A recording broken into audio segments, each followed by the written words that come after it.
dan juga cendekiawan muslim itu sangat terbuka sekali akan gagasan, akan ilmu pengetahuan.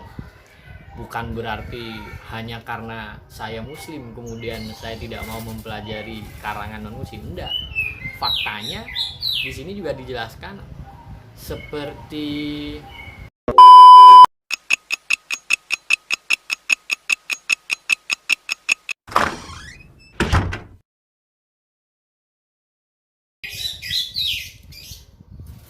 Baghdad itu tidak hanya menerjemahkan kitab-kitab lama kemudian membuat karya, melainkan juga menggandakan karya sebanyak-banyaknya.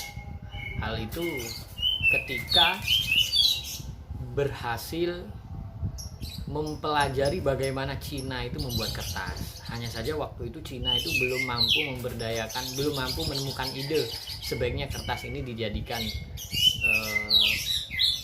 penggandaan buku-buku. Nah, Harun ar-Rasyid dan Al-Makmun itu yang berinisiatif untuk menggandakan banyak buku-buku dan karya-karya.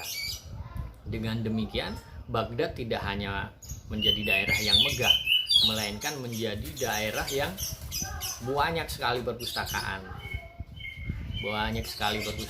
Dan akses untuk buku bacaan itu mudah karena memang itu difasilitasi.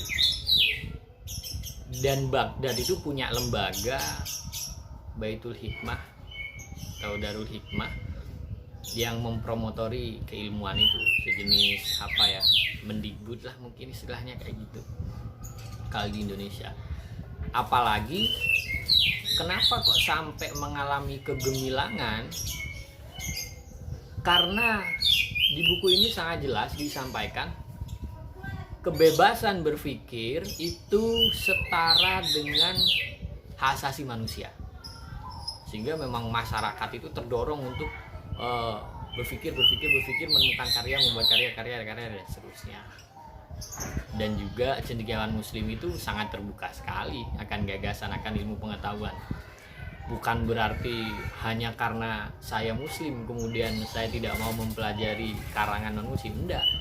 Faktanya di sini juga dijelaskan seperti Ar-Razi itu juga mempelajari buku-buku atau gagasannya Hippocrates.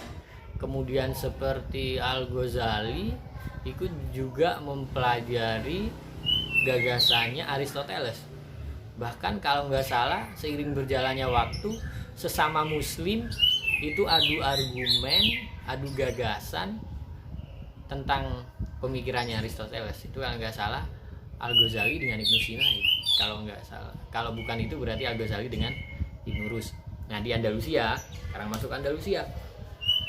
Di Andalusia itu secara potret politik awalnya memang masih klan Umayyah. Cuma seiring berjalannya waktu melepaskan diri sehingga Andalusia berdiri sebagai dinasti yang independen. Nah, siapa tokoh yang sangat berpengaruh di Andalusia? Salah satunya adalah Abdurrahman III, yang biasa juga dikenal Abdurrahman Ad-Dakhil. Ya, namanya agak-agak mirip sama Gus Dur itu, Abdurrahman Wahid, Abdurrahman Ad-Dakhil ya, kayak gitu. Dan Gus Dur kalau nggak salah juga Ad-Dakhil ya. Nah, Andalusia itu juga mengalami kegemilangan. Kenapa mengalami kegemilangan? Karena Abdurrahman III itu juga punya anak, kalau nggak salah Hakam sama Hisam itu memiliki gairah ilmu pengetahuan dan mendorong Cordoba, ibu kota Andalusia, untuk menjadi pusat peradaban yang dibuat megah, akses perpustakaan mudah karena perpustakaan dibuat banyak dan orang-orang mulai berlomba-lomba untuk menciptakan karya.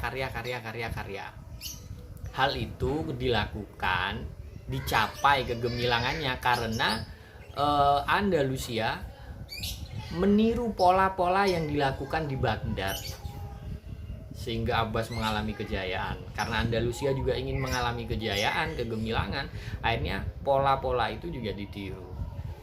Akhirnya non-muslim, orang-orang di luar Andalusia itu berbondong-bondong juga untuk belajar ke ke Cordoba. Dan Cordoba menjadi kota terpandang di Eropa. Di buku ini sebenarnya ada 3 sih di zaman itu pelaku peradaban: Baghdad, Andalusia, Konstantinopel. Nah, Baghdad dan Andalusia ini adalah